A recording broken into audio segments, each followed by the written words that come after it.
Hello and welcome to Lavneesh sir की class.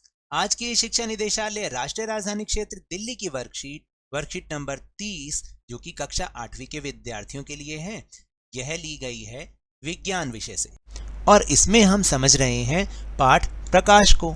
जैसा कि आपको पता है पिछली कुछ वर्कशीट से हम इस लेसन को पढ़ रहे हैं और इस लेसन में आए डिफरेंट पार्ट्स को हम हर वर्कशीट में समझ रहे हैं। तो चलिए आज की वर्कशीट में हम प्रकाश के तहत आँखों के बारे में सीखेंगे, क्योंकि आँखें ही इन प्रकाश की किरणों को देखने का एक जरिया है। तो चलिए शुरुआत करते हैं मेरे साथ और समझने की कोशिश करते हैं। आँख सबसे महत्वपूर्ण ज्ञानेंद्रियों में से एक है जो हमें आसपास के संसार को देखने के योग्य बनाती है। यह हमारे शरीर के कैमरे की तरह काम करती है। हम चीज़ों को तभी देख पाते हैं जब उनसे आने वाली रोशनी हमारी आंखों में प्रवेश करती है। तो आओ आज नेत्र यानी आंखों के बारे में ही जानते हैं। और आप देखिएगा कि यहाँ पर आंख का एक चित्र भी बनाया गया है जिसमें उसके विभिन्न भागों को दिखाया गया है। यानी हमारी आंख के अंदर भी कितने भाग होते हैं वो इसमें साफ तौर पर दिखाया गया है। इसकी लगभग गोलाकार आकृति है, जैसा कि हम चित्र में भी देख रहे हैं। आँख का बाहरी कोट या फिर परत सफ़ेद होती है जिसे स्क्लेरा कहते हैं। आँख के सामने वाले पारदर्शी हिस्से को कॉर्निया यानी स्वच्छ पटल कहा जाता है। फिर कॉर्निया के पीछे एक गहरे रंग की पेशीय संरचना है जिसे परितारिका यानी कि आइरिस भी कहा जाता है। आँखों का विशिष्ट रंग आइरिस के कारण होता है और यह काला, भूरा, नीला या हरा रंग भी हो सकता है। जैसे आपने देखा होगा ना कि किसी व्यक्ति की आंखें ज़्यादातर की तो काली होती हैं, किसी की भूरी भी होती हैं, या फिर किसी की नीली आंखें होती हैं, या किसी की हरी आंखें भी हो सकती हैं। ये सब आइरिस के कारण होता है। आइरिस जो आपको अब इसमें आप देखेंगे तो आपको वो भी दिखाई देगा। फिर इसके बाद है परितारिका। परितारिका में एक छोटा सा छिद्र है जिसे पुतली कहा जाता है। पुतली का आकार तेज प्रकाश में घट जाता है तथा कम प्रकाश में ये बढ़ जाता है। पुतली के साइज को परितारिका नियंत्रित करती है और इस प्रकार हमारी आंखों में प्रवेश करने वाले प्रकाश की मात्रा को भी नियंत्रित करती है परितारिका। तो आप कभी इस चीज़ को नोट कीजिएगा कि जब आपकी आंख पे तेज रोशनी पड़ती है ना, तो आंख के बिल्कुल बीच में देखिएगा जो हमारी पुतली है वो छोटी हो जाती है एकदम, और जब हम अंधेरे में जाते हैं तो यही पुतली फैल जाती है। फिर आंख की पुतली के पीछे एक लेंस होता है। यह आकार में उत्तल होता है इसकी जो आकृति होती है।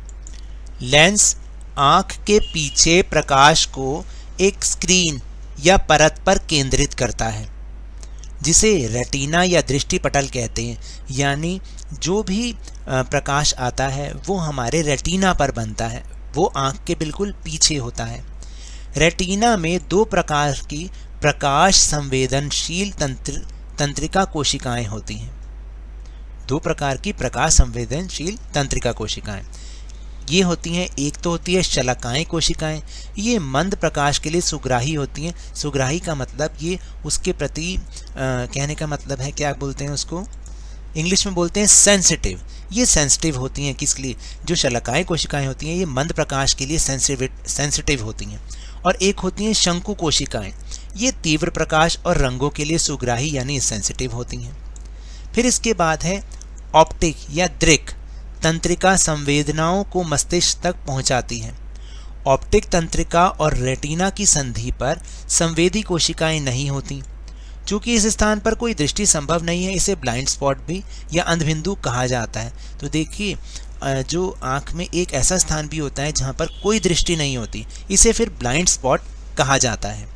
तो जो हमने वाक्य पढ़े आप इसको कम से कम 2 या 3 बार और समझोगे, पढ़ोगे तो आपको और अच्छे से समझ में आएगा। और ये जो हम वाक्य जो आँख के बारे में हमें सूचनाएं मिल रही हैं, इसको हम अगर चित्र के साथ मिला के पढ़ेंगे ना तो हमें और अच्छे से समझ में आएगा। अब हम जानते हैं कि नेत्र के बारे में कुछ रोचक तथ्य क्या हैं। जैसे अपनी आंखों को खोलकर छींकना असंभव है। आप कभी करके देखिएगा, आप आंखों को खोलकर छींक नहीं सकते और छींकेंगे तो आंख बंद हो जाएगी। फिंगरप्रिंट में 40 विशिष्ट विशेषता होती हैं, जबकि आइरिस में 256। मानव नेत्र 1 मिनट में 17 बार या साल में औसतन 5 मिलियन बार पलक झपकाती हैं। और विटामिन ए तथा सी मछली का तेल नेत्र दृष्टि को अच्छा रखने में मदद करते हैं। तो याद रखिएगा, विटामिन ए यानी जो हरी पत्तीदार सब्जियां होती हैं वो ज़रूर खाइए। सर्दी का मौसम आ गया है, पालक, सरसों ये चीज़ें ज़रूर खाइए। गाजर खाइए क्योंकि इन सब में विटामिन ए होता है।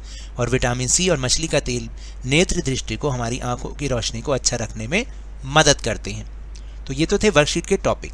अब चलिए अब चलते हैं हम अपने प्रश्नोत्तर की ओर। अब इन प्रश्नों के उत्तर दीजिए। जैसे पहला प्रश्न है कि रेटिना में मौजूद 2 प्रकार की तंत्रिका कोशिकाओं के नाम बताइए और उनके कार्यों को भी लिखिए। तो देखिए, रेटिना में 2 प्रकार की प्रकाश संवेदनशील तंत्रिका कोशिकाएं होती हैं।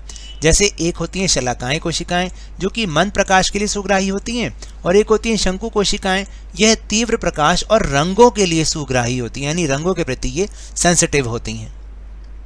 फिर है प्रश्न नंबर 2, जब तेज रोशनी हमारी आंखों पर पड़ती है तो आंखों की पुतली का क्या होता है। तो देखिए, जब तेज रोशनी हमारी आंखों पर पड़ती है तो आंखों की पुतली का आकार घट जाता है, और अगर कम रोशनी होगी तो आंखों की पुतली का आकार बढ़ जाएगा।